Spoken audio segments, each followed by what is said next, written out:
D-Lo for a box. Alright, y'all, I'm gonna story about a boxer out in Russia who basically is fighting for his life after surviving an attack by a bear. And he had to fight the bear off with a knife. And just bear with me while as I try to say these names. Like I say, he's a Russian boxer.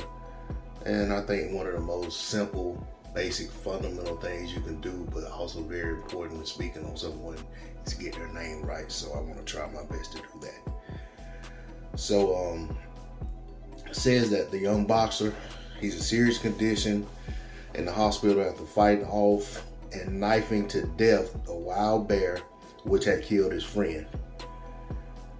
His name looks like it's Ilya Medvedev. Says he was on a fishing trip in the Irtysh River in Russia when he and fellow angler Vyacheslav, or he goes by Slava Dunnik, were suddenly attacked. It says his friend was 48 years old.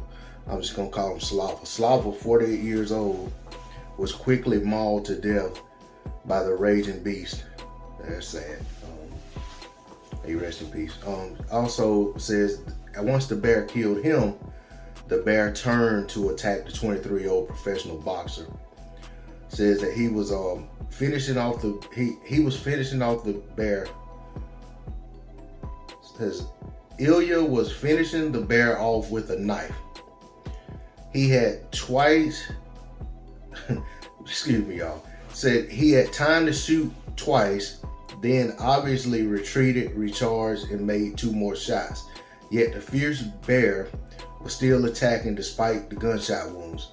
Bear knocked the gun away, and then he was stabbing it with a knife.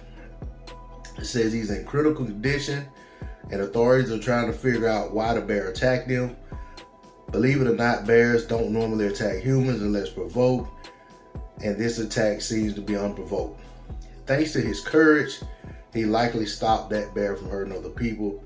There's a common thought that if you run into a bear, you should play dead. Do not do that. If you're attacked by a black bear, do not play dead. Try to escape to a secure place such as a car or building. If escape is not possible, try to fight back using any object available. Concentrate your kicks and blows on the bear's face and muzzle. If you hit the bear enough in the face, hopefully it will retreat. So, like I said, I just read y'all this article that I found online. Just happened to come to my feed, and I'm gonna do a little looking up on this fighter right now. This is the first I'm ever hearing his name, and that's no slight on him. He may, just be one of the fighters that's just flown under my radar. But young 23-year-old kid, seemingly got his life ahead of him and got plans, had to see his friend killed by a bear, and then had to make the choice whether to fight, flight, or freeze. And he chose to fight.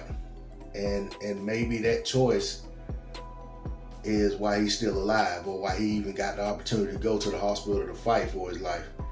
Because in a situation, he could have ended up just like his friend and died right there. It's just a sad situation, and I read that last little part about what they're advising people to do if encountered by a bear, because some of us, myself included, live in areas where it's not so uncommon to encounter a bear. And you know what I'm saying, you got to know what to do. I mean, I look at people in my area who hunt a lot, like they do boar hunting and stuff like that. And then I had a dude who used to work for me. He actually used to go bear hunting every October. Matter of fact, this time of year here, he probably went this year.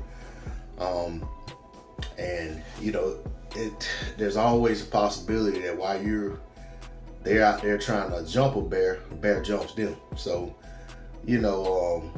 just a little food for thought, because as things change in the environment and more buildings and more areas get cleared out, you have more animals like bears leaving their natural habitat, wandering into civilized areas or industrialized areas.